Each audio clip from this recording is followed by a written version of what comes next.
This is Ken with Webber Water Resources. I'm out here at Trillium off of Sun Valley Parkway. I'm waiting on fuel.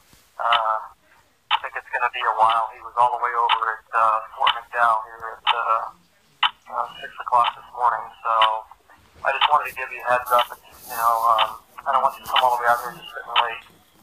But I was going to give you a heads up when you're about an hour away from being ready to go and stuff. But if you can, just give me a call when you get a chance.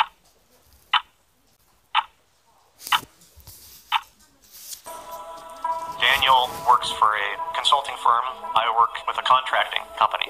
My role is to oversee everything, and provide assistance or anything that needs to be done for the consulting firm. My first contact with Daniel was a telephone call that I placed. I told him where to meet me and roughly what time. The job site. There was a storm cell that was directly over the job site. My question to him was whether or not he wanted to hang tight for 20 to 30 minutes and let that storm cell pass overhead. He asked me whether or not I wanted to go back home and get some rest. I wanted to go back to Phoenix. And this is where the conversation started to drift off. And it was right after that when I started to notice that he was steering off into He walked back to his Jeep. And then he started his Jeep and he backed up and then left, heading east. Those phone calls didn't go home. So I got out of my truck and I just stood there by the tracks for a bit and I told myself that these tracks were going to more than likely need to be preserved.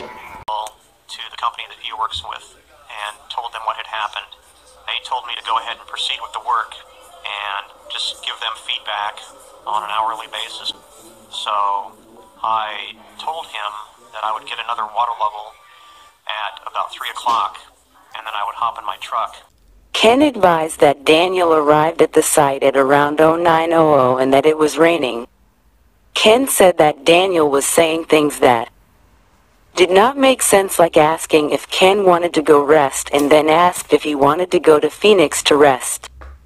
Ken advised that Daniel was not making sense with the things that he was saying and that he was talking about things that did not make sense. Ken said that Daniel was there for approximately 15 minutes and that he suddenly left.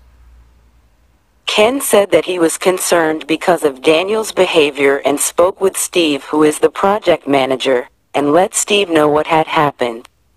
Ken said he continued working and that he was receiving updates throughout the day from Steve. Kenneth said it had rained while they were out there, so he believed the rain washed away all the tire tracks and the new tracks was from Daniel's vehicle. Kenneth said at one point, he went to a part of high ground to scan the area for Daniel but ultimately couldn't find him. More than likely need to be preserved. Kenneth said at that time it appeared it was going to rain.